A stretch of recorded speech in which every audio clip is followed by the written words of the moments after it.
Ben Goetz, Las Vegas Regional. Mark, can you just take us through Brett Howden's first goal last game, from breaking your stick to going to the bench to JW having one ready for you? Yeah, I saw the video of it yesterday. I think he knew that my stick was broken before I actually broke it. He saw me block the shot. He was dialed in right away to get it ready. I don't know, sometimes I find it weird, guys trying to stick around in the zone and try and play without a stick. Figured I'd take the 3 seconds to go get one, and the boys made great play to transition the puck, and I was already up there, so it's a great goal. On the left side, second row. Jesse Granger with The Athletic for Alec. We've talked all season about how good you guys are on the road. I'm curious, guys have said how close you guys are and the activities you do. What's the most competitive thing you guys do together on the road?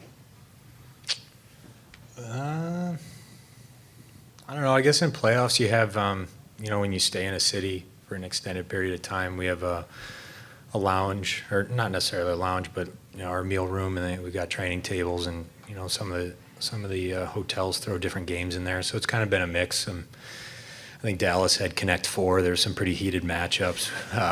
We played Hangman a little bit. What else? What do we got here? Cornhole. There's an axe throwing game, and it's not a real axe, so don't be. Poker's always competitive too. Yeah, poker's competitive too. Different card games, so it's kind of a mixed bag. Left side. Steve Warner, Associated Press. Mark, you played with Jonathan Marchessault now for a few years. What is it about a player like him to kind of rise to the occasion and be able to score big goals? Probably his ultra competitiveness. He'll do anything. I mean, he'll do anything to win a card game. He'll do anything to win a mini basketball hoop game that we play in the training room. You see him in practice. He tries to score every shot he takes. I don't know. He's just a super competitive guy. Loves to score goals and works on it. Like I said, in practice, he's trying to score every shot he takes, and that kind of leaks into the game. On the right side, third row. Alec, Corey Hirsch, NHL International. Going off of the off-ice chemistry that you guys have, we talked to Bruce before, and he said, not every team has that, but the good teams mostly do. As a former Cup winner, how much do you think that off-ice chemistry can lead to success and hopefully for you guys eventually a Cup? Yeah, I mean, I think it's huge. It's, I've said it before, it's a testament to the organization of putting together not only a talented hockey team, but a group of guys that like each other.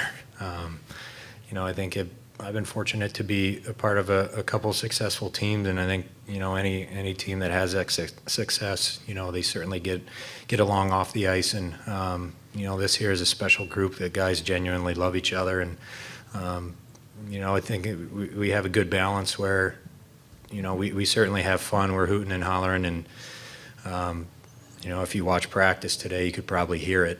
Speaking of Marchie, he was mic'd up today, but it doesn't take a mic in order for him to be heard. But I think that we also have a good balance of knowing, when to kind of buckle down and take things seriously. But yeah, I think, especially when you face adversity throughout a game, a series, or playoffs, that's when that camaraderie and that love for one another really shines through. And, I don't think you can win without that. Right side, second row. Dan Rosen, NHL.com. Mark, this is for you. I'll continue on the road success theme, but I wanted to bring it on the ice. What are some of the reasons that you believe that you guys are successful on the road by what you do on the ice and the type of team you are that way? I think I've said it probably 1,000 times. We roll 4 lines, we roll 6D, and our goalie's been really good. We're not chasing, certain matchups. We trust the guys that are going over the boards. I think Butch trusts the guys that are going over the boards. Guys aren't asked to play, 23, 24 minutes. So when you have a team like that, you play the right way. Every shift you're on the ice, you have the energy to do so, and I think that's a key role in that. Front right. Luke Fox, Sportsnet. Alec, curious what went through your mind when you realized that Kelly had traded for Jonathan Quick, and how do you think he's handled this role as a backup competitive guy, Cup winner? A bit of an unusual situation for him. Yeah, I mean, first and foremost, I was excited. I was when he ended up getting traded initially. I was in contact with him, and you know, I think that having gone through that before, I mean, by no means am I in the same even universe as Jonathan Quick, but as a guy that, you know, is that important to the organization for it to happen. I mean, that's a bit of a shell shock moment for him, you know. But on the other side of things, I mean, I'm certainly happy that he's here, and I think he's, you know, he's been a really good addition to our room. You know, he's played some big hockey for us. You know, when he came in, got us a lot of big wins. But you know, I think that he's done a really good job. I mean, he's the ultimate competitor, and you know, he just wants to do whatever it takes to help the guys win. And I think he's been, you know, I can't speak for some of the other goalies, but I would imagine that he's been a really good sounding board for them as a guy that's, you know, had a lot of success in this league and has been around for a long time. So, you know, I think, you know, we're certainly happy to have him. I was pretty excited to play with him again. I mean, I never anticipated, unless I got traded back there, that I would ever play with Jonathan Quick again, but, you know, certainly happy that I am. Last question, left side, second row. NHL.com, Neil McHale, NHL.com International. This question's for either of you.